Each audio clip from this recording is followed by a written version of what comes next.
tartanka quraanka kariimka ah ee ka socday masaajidka Raxiim ee xaafadda Gantaalaha ee magaalada Hargeysa ayaa maanta la soo gabagabeeyay.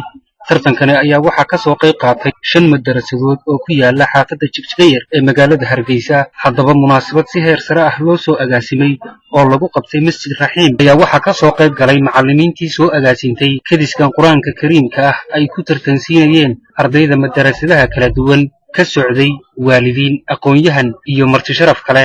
ugu horreyn waxaa halkaasi ka hadlay imaamka Masjidka Raxiim ee xaafadda Gantaalaha ee magaalada Hargeysa ahna gudoomiyaha macallimiintii soo agaasintay tartankani waxaanu ka warramay faa'iidada ay ardayda u leedahay in tartanno noocan oo kale ah loo qabto iyo in ay kor u qaadayso barashada kitaabka quraanka ay xooga saaraan dhalinyaradeennu mar walbana noqdaan kuwa u heelan barashada kitaabka quraanka kariimka ah. waxaana ka mid ahaa hadalladii Sheekh Cabbaas Sheekh Cabdiraxmaan Cumar.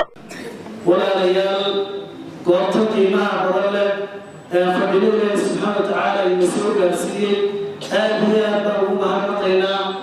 maanta jawiga quruxda badan arkaysaan walaalayaal waxa uu ku yimiday dadaal macallimiin kuwa arday kuwa waalid ayuu ku yimiday.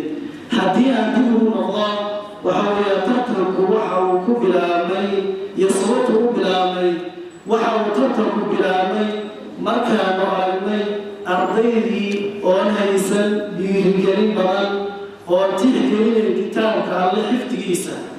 markaanu aragnay ardaydii oon lahayn hami dheer ayaa waxaan u samaynay waxaweye tartankaas tanu kaliftee taasay ahayd. waxaana tartanka loo qabtay dhammaan madaarista ku yaal xaafadda Jigjigeer oo ay ku waxaweye laga soo casuumay in ka badan 12 madarasadood oo ay haatan waxaweyaan sida u kala hadlayeen dhexdooda iyo gudahooda ay iminka arday soo saareen.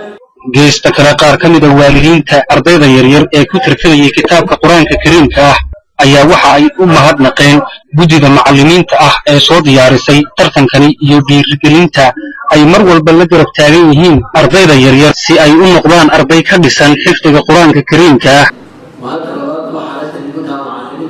ardayda soo tababaray maxaanku dadaalka iyo juhdiga soo geliyey iyo culimada kale ee maxaanku radaa iyadoo waqtigooda usoo horeysay xafladda isugu yimaadana waa xafladdii ugu wanaagsaneed oo quraankii qowlkii ahayd oo ka sheekhu inoo sharaxayay ayaynu isugu nimid kor u qaadista iyo maxaanku radaa dhiirigelinta.